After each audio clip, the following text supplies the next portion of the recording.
بسم اللہ الرحمن الرحیم۔ معزز طلبہ کرام، آج میں آپ کے سامنے غیر منصرف کے بارے میں چند اہم باتیں بیان کروں گا۔ بہت سارے طلبہ ہیں جو بڑے درجات میں چلے جاتے ہیں لیکن غیر منصرف کی پہچان کے حوالے سے بہت پریشان رہتے ہیں۔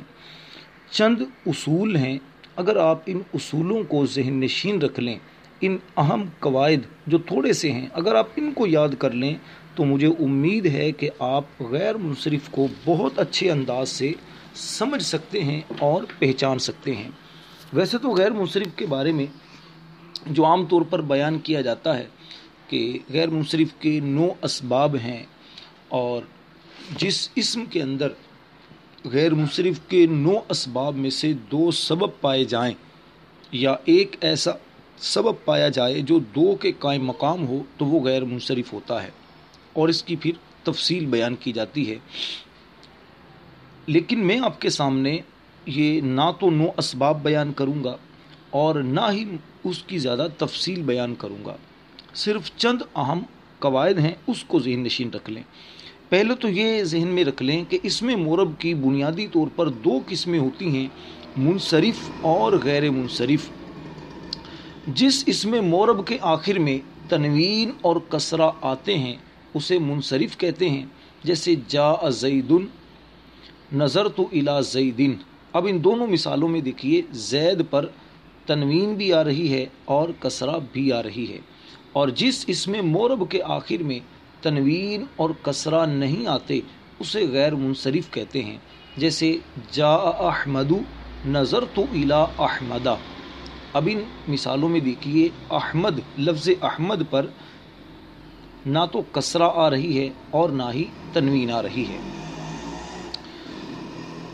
سب سے پہلی بات جو قاعدہ ہے غیر منصرف کا کہ وہ جمع جو منتہی الجموع کے صیغے پر ہو اور اس کے آخر میں تا نہ ہو وہ غیر منصرف ہوتا ہے، یعنی وہ جمع جو منتہی الجموع کے صیغے پر ہو۔ اب کون سی جگہ جمع جو ہے وہ منتہی الجموع کے صیغے پر ہوتی ہے؟ منتہی الجموع کے صیغے کا مطلب یہ ہوتا ہے یعنی وہ صیغہ جس کا پہلا حرف مفتوح ہے، پہلے حرف پر فتح ہے، اور اس کا تیسرا حرف الف ہو، اور اس کے بعد یا تو مشدد حرف ہو، جیسے دوابو۔ اب اس میں دیکھیے پہلا حرف مفتوح ہے یعنی فتح ہے پہلے حرف پر دال پر، اور تیسری جگہ یہ ہے الف، اور اس کے بعد مشدد حرف یعنی با ہے دوابو۔ یا پھر اس کا منتہی الجموع کے صیغے کا دوسرا وزن کیا ہے کہ وہی کہ پہلا حرف مفتوح، تیسری جگہ الف، اور اس کے بعد 2 حرف ہوں جن میں سے پہلا مکسور ہو، جیسے مساجدو۔ مساجدو میں بھی دیکھیے پہلا حرف مفتوح ہے، تیسری جگہ الف، اور اس کے بعد 2 حرف ہیں جیم اور دال، ان میں سے پہلا حرف یعنی جیم جو ہے اس پر کسرہ ہے، یہ مکسور ہے۔ اسی میں تیسرا وزن منتہی الجموع کے صیغے کا وہ یہ ہے کہ اس میں 3 حروف ہوں، یعنی پہلا حرف مفتوح ہو، اس کے بعد الف ہو، اور اس کے بعد 3 حرف ہوں۔ ان 3 حرفوں میں سے پہلا مکسور ہو اور درمیانی حرف یہ ساکن ہو، جیسے آپ کہتے ہیں مصابیح۔ مصابیح میں دیکھیے پہلا حرف مفتوح یعنی میم پر فتح ہے، تیسری جگہ الف ہے، اس کے بعد 3 حرف ہیں با، یا اور ہا۔ اس میں دیکھیے کہ پہلا حرف یعنی 3 میں سے پہلا جو حرف ہے با، اس پر کسرہ ہے، اس کے بعد جو یا ہے یہ درمیانی حرف ہے تو یہ ساکن ہے، اسے کہتے ہیں منتہی الجموع کا صیغہ۔ تو منتہی الجموع کا صیغہ جو ہے یہ بھی غیر منصرف ہوتا ہے، لیکن اس میں شرط یہ ہے کہ منتہی الجموع کا صیغہ جو ہے اس کے آخر میں تا نہ ہو۔ اگر تا ہوگی تو پھر یہ منصرف بن جائے گا، غیر منصرف نہیں رہے گا، جیسے فرازینتو، فرازینتن۔ اب فرازینتن یہ وزن پر تو ہے منتہی الجموع کے صیغے کے، لیکن چونکہ اس کے آخر میں تا ہے تو لہٰذا یہ اب غیر منصرف نہ رہے گا۔ دوسرا قاعدہ، وہ اسم جس کے آخر میں الف مکسورہ یا الف ممدودہ ہو وہ بھی غیر منصرف ہوتا ہے، جیسے صغرا، یہ ہے الف مکسورہ. الف مکسورہ یعنی کھڑا زبر.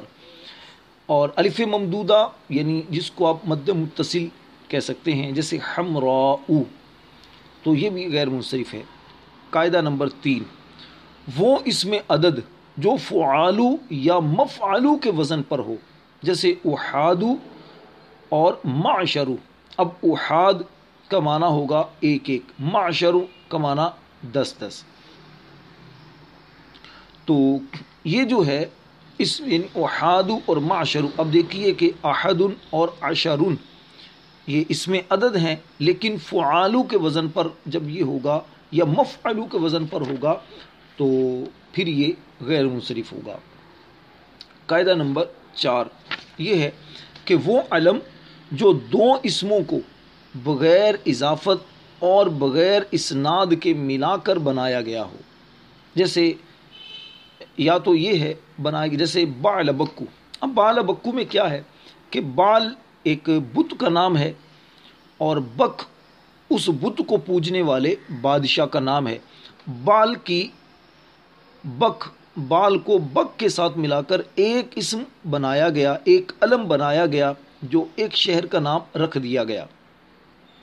تو اب ان دونوں کے اندر دیکھیے کہ اضافت نہیں. اضافت کا مطلب کیا ہوتا ہے؟ جیسے آپ کہتے ہیں غلام زیدن، زید کا غلام، غلام کی زید کی طرف اضافت ہے، نسبت ہے.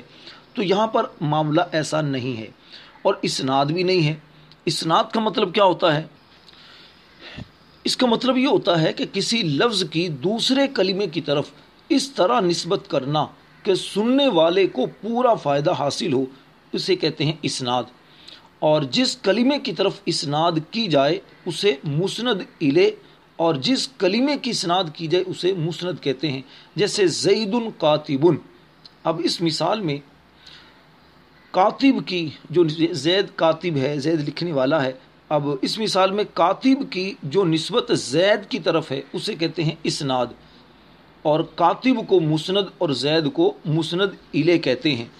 تو اب دیکھیے کہ کاتب کی زید کی طرف جو اسناد ہے تو اس سے ہمیں پوری بات سمجھ میں آ جاتی ہے کہ زید وہ کاتب ہے، لکھنے والا ہے. تو بال بکو کے اندر ایسا معاملہ نہیں ہے. اچھا، ایک تو یہ ہے کہ وہ علم جو 2 اسموں کو بغیر اضافت اور بغیر اسناد کے ملا کر ایک بنایا گیا ہو، جیسے بال بکو کی مثال دی، یا پھر وہ علم جو ہے فعلو یا افعلو کے وزن پر ہو، جیسے عمرو بر وزن فعلو، احمدو بر وزن افعلو.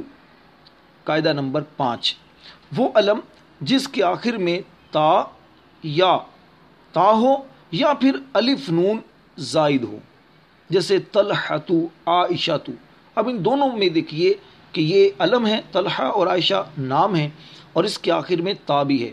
دوسری بات اسی میں بیان کی گئی، یا پھر علم کے آخر میں الف نون ہو، جیسے عثمان، عمران. اب دیکھیے اس کے آخر میں الف نون ہے تو یہ غیر منصرف ہوں گے.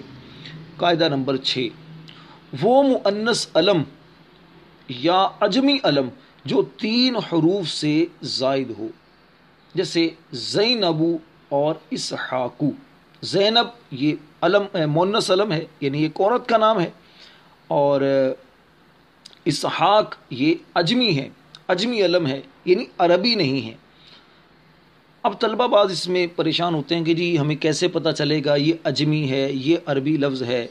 تو دیکھیے یہ چیز ایسی ہوتی ہے کہ یا تو کتابوں میں صراحتاً آپ کو مل جائے گی، لکھا ہوتا ہے کہ یہ عجمی ہے، یہ عربی ہے، اور یا پھر آپ زیادہ جب پڑھیں گے عربی تو پھر آپ کو اس سے پتہ چلے گا، پہچان ہو جاتی ہے کہ یہ عرب اس کو استعمال کرتے ہیں، یہ عجم اس کو استعمال کرتے ہیں. تو اس طرح اس کی پہچان ہو جاتی ہے. بہرحال تو اس قاعدے کو پھر سن لیں کہ وہ مؤنث علم یعنی کہ مؤنث کا جو علم ہے یا پھر عجمی علم ہے، یعنی غیر عربی جو نام ہے، یا تو وہ 3 حروف سے زائد ہو، جیسے زینب اور اسحاق 3 حروف سے زائد ہے تو یہ غیر منصرف، یا پھر 3 حروف سے زائد تو نہ ہو لیکن اس کا درمیانی حرف متحرک ہو، درمیانی حرف پر حرکت ہو، یعنی 3 حرف ہیں اور لیکن درمیانی حرف اگر متحرک ہے تب بھی وہ غیر منصرف ہوگا، جیسے سکرو اور شترو. سکر جہنم کا نام ہے، شتر ایک ایک قلعے کا نام ہے. تو یہاں پر دیکھیے 3 حروف سے زائد تو نہیں ہے، 3 حروف سے زائد تو نہیں ہے، لیکن اس کا درمیانی حرف متحرک ہے. یعنی اگر 3 حرف ہیں تو درمیانی حرف متحرک ہو، حرکت والا ہو. سکرو، اب دیکھیے کہ سکر جہنم کا نام ہے اور یہ مؤنث ہے. جہنم کے جو نام ہے یہ سب مؤنثات مانویہ کہلاتے ہیں. اور شطر ایک قلعے کا نام ہے. قاعدہ نمبر 7، وہ صفت کا صیغہ جو افعلو یا فعلانو کے وزن پر ہو وہ بھی غیر منصرف ہوتا ہے. جیسے احمرو بر وزن افعلو، احمر کا معنی سرخ رنگ والا ہونا، تو یہ صفت کا دیکھیے صیغہ ہے. اور انصرو یہ بر وزن افعلو، مدد کرنے والا، یہ بھی صفت کا صیغہ ہے. اور غضبانو یعنی غضبناک، یہ فعلان کے وزن پر ہے، تو یہ بھی صفت کا صیغہ ہے. یہ ہیں 7 قاعدے. اگر آپ ان 7 قاعدوں کو اچھی طرح سمجھ کر ذہن نشین کر لیتے ہیں تو میں سمجھتا ہوں کہ آپ کو غیر منصرف کی پہچان بہت اچھے انداز سے آ جائے گی، ورنہ غیر منصرف کی تفصیل بہت زیادہ ہے. اچھا، آخری بات ذہن میں رکھیے کہ غیر منصرف پر ویسے تو کسرہ اور تنوین نہیں آتے، لیکن 2 صورتیں ہیں کہ غیر منصرف پر کسرہ بھی آ سکتا ہے اور اس پر غیر منصرف پر 2 صورتوں میں کسرہ آ سکتا ہے. پہلی بات کہ غیر منصرف پر الف لام آ جائے تب بھی غیر منصرف پر کسرہ آ سکتا ہے، یا پھر غیر منصرف کو مضاف کیا جائے تب بھی غیر منصرف پر کسرہ آ سکتا ہے.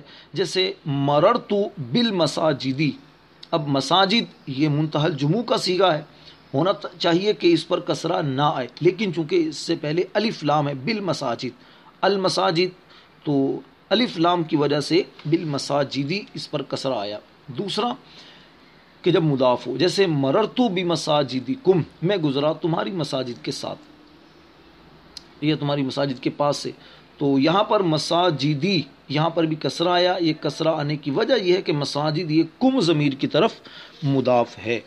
تو ان باتوں کو اچھی طرح ذہن نشین کر لیجئے. اللہ تبارک و تعالی عمل کی توفیق عطا فرمائے، علم نافع عطا فرمائے. اپنے بھائی راشد نور کو اپنی دعاؤں میں یاد رکھیے. صلو علی الحبیب صلی اللہ علی محمد.